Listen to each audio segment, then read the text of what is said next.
Okay. I am very, very disappointed in Killing Bites, episode 10.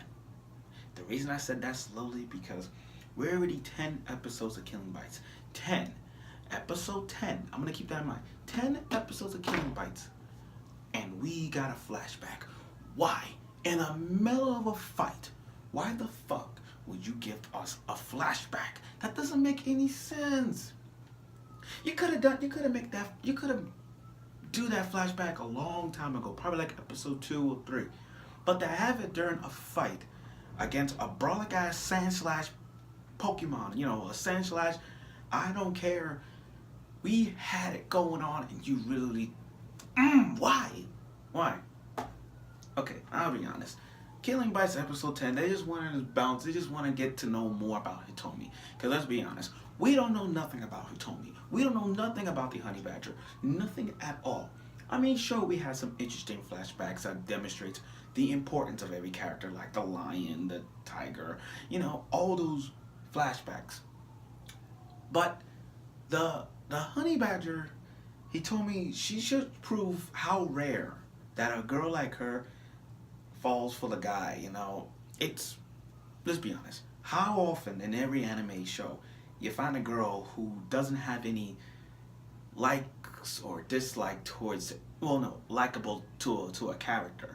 You don't really see that. I mean, it's always, sure, we get the classic, oh, here comes the first eye contact, you in love, it's like that. I mean, like in anime, the boy has a crush on the girl, we see that. And it's always the girl have a crush on the boy, we see that. But with Hitomi, her emotions are so intact that it's rarely to find an anime girl like herself to be in love with someone like Shidou. It's very hard to come by these days. Now, we get to see the Honey Badger in full mode. Little dark skin, Honey Badger form, her hyper beast mode. I call it Bloody Roar of a hyper beast mode, but yeah, she's brolic. Now, okay. Now, the environmentalist, we found out what he really was, and I'm gonna call him Sand Slash. If you guys know the Pokemon Sand Slash from the Kanto region, please look it up. I call him a Sand Slash because what he did demonstrates a Sand Slash. I mean, he's up against the Tiger one-on-one, and he's digging.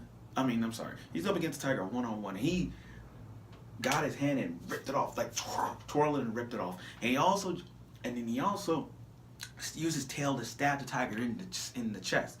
Not only that, the hippo out of nowhere saved the tiger, and it was a 2-on-1. But no matter what, that Sand Slash began to killing everybody, beat up. I'm not gonna say kill, but beat up the tiger and the hippo. And then the cheetah, I'm like, okay, the cheetah's gonna die now. I mean, I know she's fast enough, but she's gonna die against an armored defensive thing that could withstand bullets, withstand a hammer. What? So you're telling me that right now, if I were to get a hammer right now and just bash that thing, it might break. The hammer might break, really. But aside from that, as soon as we get to see Hitomi's transformation, to see what she can really do, we got a flashback. Why? Why? After everything that has happened, the stupidity of them giving us a flashback was said and done. You can't, like I said, you could have given us that a long time ago. But now, as we get to episode 10, with 2 more episodes left, you decided to give us a freaking flashback. Now, the flashback does demonstrate how Hitomi and Shidou was first started out as meet and greet type. It explains how she was when she was a little girl and she had no name. Truth be told, it was kind of shockingly, they call her Shushan, whatever you call her, because it takes place in Hong Kong. But anyway, they had a flashback, 7 years ago where they show young Shidou, boss Shidou, whatever, and they stumbled upon the unknown Honey Badger name.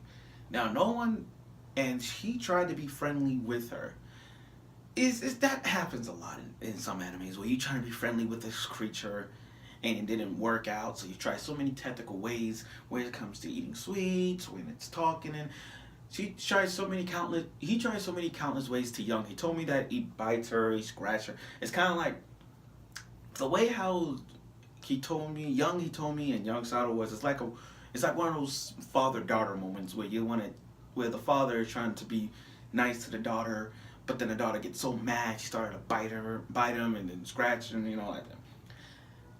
And he named her Hitomi, so it all makes sense. How Hitomi was brawling to begin with that speed, really good, really good. But and then again, like I said, it wasn't that big of an episode. I mean, his assistant wanted to kill Hitomi, so he did, and it weakened her powers. Whatever he shot Hitomi, that it even weakened her powers. So instead of just going to like a beast mode as she was, the Hitomi was actually was actually reduced back to human mode. That it was hard enough for her to fight back all these gangsters in the streets that wanted to rape her or kidnapped her, or probably wanted to sell her to the market. But you know what? The young boss finds a connection towards Hitomi. They try to save her, getting beaten up a lot, and then the announcer came out. The announcer with the giant pig with the glasses, kind of annoying. Keep making these announcements, but anyway, she saved his life. And not only that, Hitomi was joined Sato, so it was a really good one. It was really good. But again, there's not much to say in this review of Killing Bites episode 10. Although we had a flashback, which is pretty good. But come on, guys, we're in the middle of a fight. Who cares about a flashback? I mean, I do care, but come on. We saw Hitomi's true form, and I thought we was gonna see her fight in this episode, but no, we didn't get that. I mean, sure, they only showed us 2 or 3 minutes of what she can really do by just dashing faster than a cheetah, and then hops on the sand/tail, which okay, good, but come on, guys, why? I mean, Hitomi's smile says it all. She wants to kill him.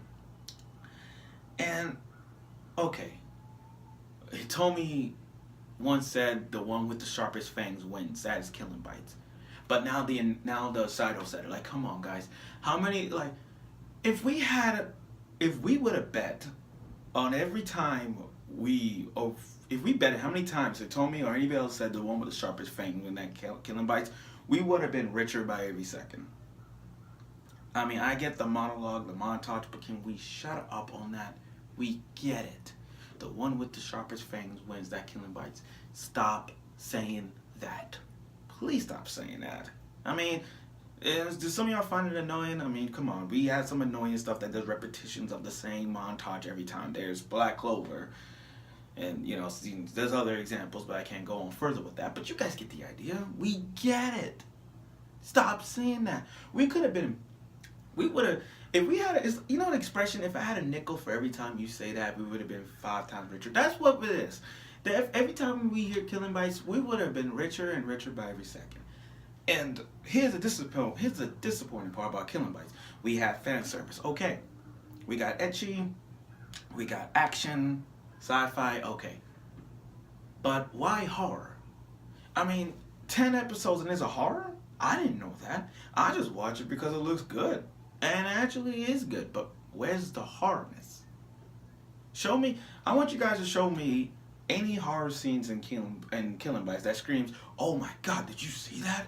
That's crazy. I mean, let's be real. The only horror scene they probably showed, the way I see it, the only horror scene I've seen from Killing Bites is when the Sand/Kaido literally just chopped off the gorilla half body off, and you could see his lungs and all that stuff, but that's all I know.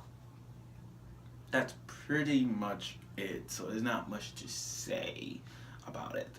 But I do say this, the Hitomi beast mode looks so hot, I'm not gonna lie. But like I said, this episode was really stupidity at times. Like, come on, we got a flashback. Why? Out of all this, a flashback.